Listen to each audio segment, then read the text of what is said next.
Hindu Muslim ಬಾಯಿವ ಈಗ ನಡೆಯುವುದಿಲ್ಲ. ಹಂಗ ಅಂದ್ರೆ ಹಿಂದೂಗಳು ನಿಮ್ಮನ್ನು ಯಾರು ಉಳಿಸುವುದಿಲ್ಲ. ನಿಮ್ಮನೆ ಅನ್ನ ತಿಂತಾರೆ, ನಿಮ್ಮನೆ ನೀರು ಕುಡಿತಾರೆ, ನಿಮ್ಮನೆ ಅಣ್ಣ ಅಂತ ಬರ್ತಾರೆ.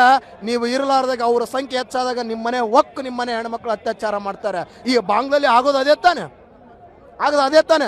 ಹಿಂದೂ ಹುಡುಗಿಯರನ್ನ ಒಂದು ನೋಡಿ ಬಂದಿದೆ ವಿಡಿಯೋನ್ನ, ಕಾಲೇಜ್ ಕ್ಯಾಂಪಸ್ಸಲ್ಲಿ ನುಗ್ಗಿ ಹಿಂದೂ ಹುಡುಗಿಗೆ ಮೇಲೆ ಅತ್ಯಾಚಾರ ಮಾಡ್ತಾರೆ, ಹಿಂದೂ ಹುಡುಗರನ್ನ ಡೊಣ್ಣೆ ಕೋಲ್ ತಂದು ಹೊಡಿತಾರೆ ಅಂತಂದ್ರೆ ಹಿಂದೂಗಳು ಎಷ್ಟೊತ್ತು ಸಾನೆಯಿಂದ ಇರಬೇಕು?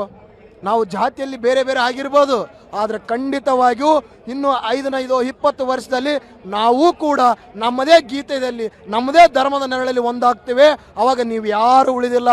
ಅದಕ್ಕೆ ನೀವು ವಿಚಾರ ಮಾಡಿ ಮುಸಲ್ಮಾನ್ರೇ, ವಿಚಾರ ಮಾಡಿ ತುರ್ಕಿಗಳೇ, ವಿಚಾರ ಮಾಡಿ ಗೋರಿ ಸಂತತಿಗಳೇ, ನೀವು ಹೇಗೆ ಇದ್ದೀರೋ ನಮ್ಮ ಜೊತೆ ಸಹನೆ ಸಾಬಳವಾಗಿ ಇದ್ರೆ ನೀವು ಇರಿ, ಇಲ್ಲ ಅಂತಂದ್ರೆ ಜಾಗವನ್ನ ಖಾಲಿ ಮಾಡಿ. ಈ ಕಾರ್ಯಕ್ರಮವನ್ನ ಪೂರ್ತಿ ವೀಕ್ಷಿಸಲು ಯೂಟ್ಯೂಬ್ನಲ್ಲಿ ಟಿವಿ ವಿಕ್ರಮ ಚಾನೆಲ್ಗೆ ಭೇಟಿ ಕೊಡಿ, ಸಬ್ಸ್ಕ್ರೈಬ್ ಮಾಡಿ.